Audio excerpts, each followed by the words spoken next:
I am Ferdinand Marcos, and I am the President of the Republic of the Philippines. I stand today on behalf of 110 million Filipinos. Hello universe, it's me again. Shout out sa inyo mga kababayan. Sa mga Marcos loyalists, supporters, Filipino and OFW, mayroon tayong napakakalungkot na balita guys. Si Senator Lacson, ibinunyag niya tungkol dito sa impeachment trial ni Sara Duterte. Alam nyo, sa totoo lang, pinagluluko lang talaga ni Sis Escudero ang mamamayang Pilipino, pinapaasa. Kaya pala, urong-sulong yung mga date. Ewan ko lang mga kababayan kung ito pa'y siya ay nabayaran. Ito ako, haka-haka ko lang, isip ko lamang, no? Wala akong sinabi na binayaran siya, wala. Ang sabi ko baka nabayaran, o 'di ba? Or kaya mayroon tayong isang video na sinasabi doon na kaya ginawa ni Sis Escudero 'yon para pa sa pansarili niya. So ika nga para mananatili sa pwesto. Alam niyo po 'yon, may video ako diyan. Nag-react lang ako ng bahagya doon kasi kailangan po malaman ng taong bayan yung totoo. O, 'di ba? Kung walang kasalanan si Sara, bakit siya makonvict? Di makwit siya, 'di ba? Ngayon, mga kababayan, may binunyag ito ngayon si Senator Lacson. Ay naku, hindi talaga magugustuhan ng taong bayan. So, ibig sabihin, itong mga senador na ito, sa Senado na ito, guys, hindi pala talaga sila pabor sa impeachment. Bakit kanyo? Ito, basahin ko para kumpleto detalyado. Ito, gusto ko lang ilathala, i-spread sa inyo nang sa ganun ma-inform kayo. Bakit ganito? 'Di ba? Ang Senado. Ano ba talaga ang nangyari?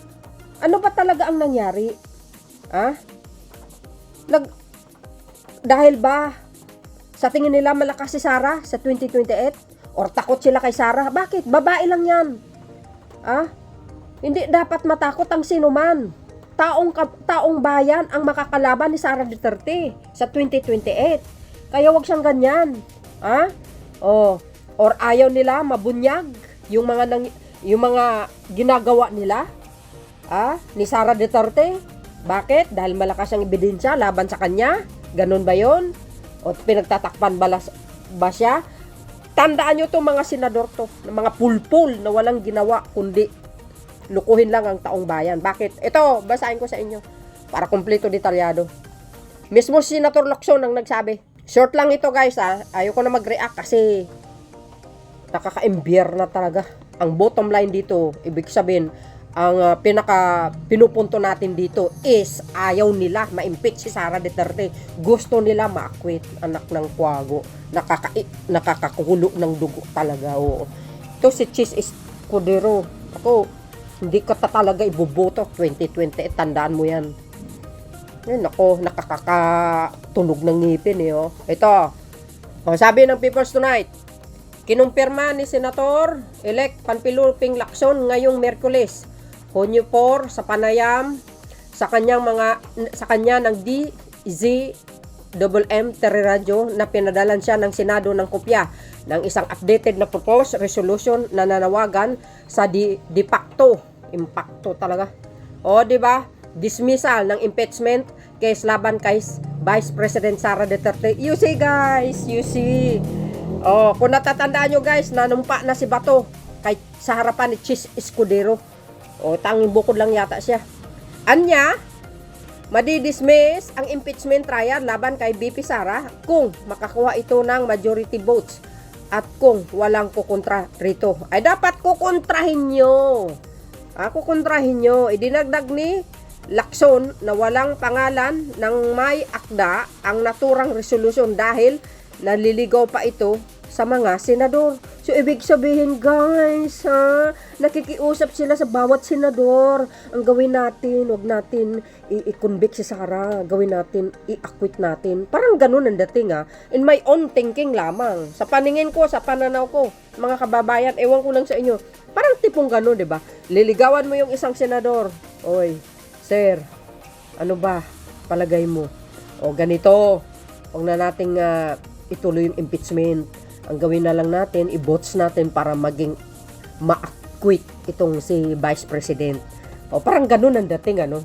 Alam nyo guys, ang pinaka number one, malaking kahihiyan, ito kung bakit, di ba nasa article of impeachment yan ni Sara Duterte, mabubuksan kasi yung ano yan yung bank accounts niya na kung bakit lumobo yung pera, yung laman ng ano, yung mga ari-arian niya. So mabubuksan talaga yun. So kaya ganun ang nakikita ko in my own opinion, ewan ko lang sa inyo, dagdagan nyo kung ano masasabi nyo dito. O yun pala. O ayan. Ano guys ang masasabi nyo dito? Mga pulpul. Di ba? Pansarili lang nila ang inatupag nila, pero yung kapakanan ng mamayang Pilipino, ako nagpupuyat para lang magbabayad ng tax. Although batas, wala tayong karapatan magsumbat, pero kailangan po rin natin malaman bilang isang Pilipino na saan ba napunta ang pera. Malinaw na malinaw sa hearing ng House Committee, mga kababayan, ang mga anomalyang nangyayari. Kadaming mga pangalan na lumabas. Pati yung artista, si Marian Rivera. Hindi ko alam kung bakit nandoon ang pangalan niya o nabibigyan siya ng ayuda. Ewan ko lang guys. Agay. Ito. Binunyag niya. Ayan de facto, mga impakto. Resolution sa impeachment, dismissal, kailangan pagbutuhan. Ay, patay. Kawawa ang taong bayan. Senate kasi ang nagpadala sa akin ng proposed resolution. Sinabi nga ng may iniikot na proposed resolution para pirmahan ng senador para pagdebatihan nila sa floor in case na makakuha ng signature yung resolution. At kailangan kumuha majority ng boto para adapt yung resolution saad ni Senator-elect Pang-Ping Lacson, sir. Binuto ka namin. Huwag kang magpapadala sa panliligaw ng mga salot. We trust you, Senator Lacson. Even kay Tito Soto or sino man. Isipin nyo naman ang taong bayan. Niluklok kayo ng taong bayan. Kaya dapat sa taong bayan kayo magsisilbi. Hindi sa mga pulpol na politiko na magnanakaw.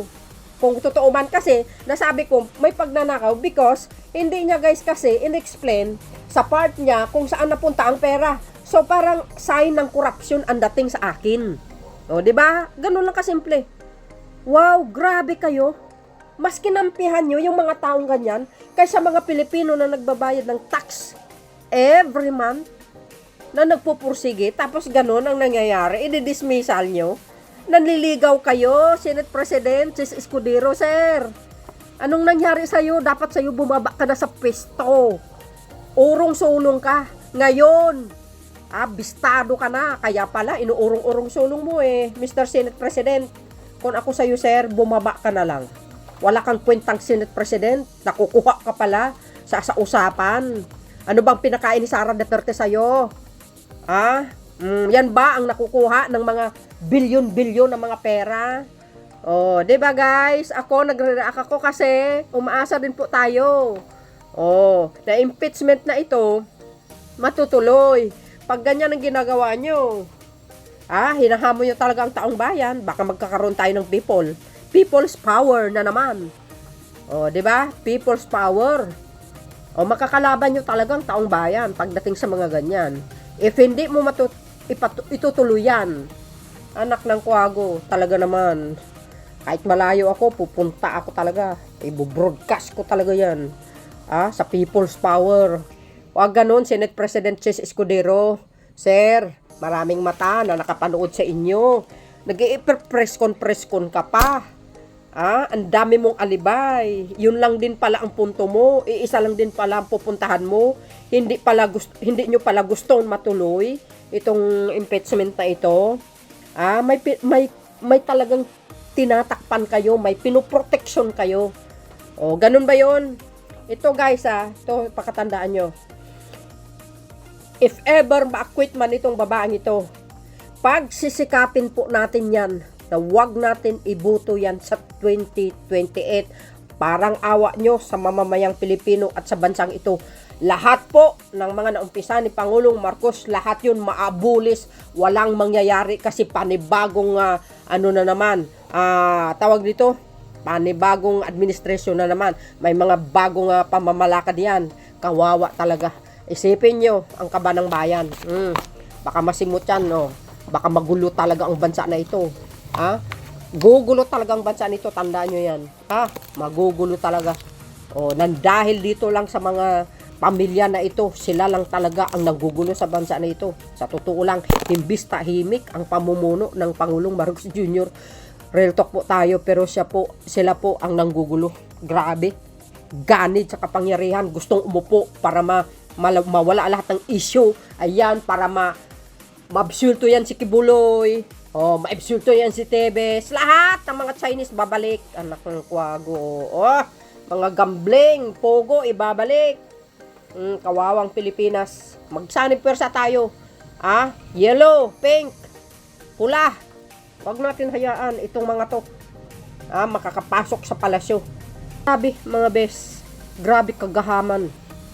Gumagawa sila ng mga black propaganda sa ibang bansa para lang kaawaan sila ng mamayang Pilipino. Yung mga kapwa nating ibang Pilipino na uto-uto, ayun. Nangyayari. So yan. Thank you kay Senator Ping Lacson, sir. Huwag kang magpapadala, huwag kang ano man ang klaseng kumbinsi. Ayan, tuloy. Guys, anong kapalagayan nyo?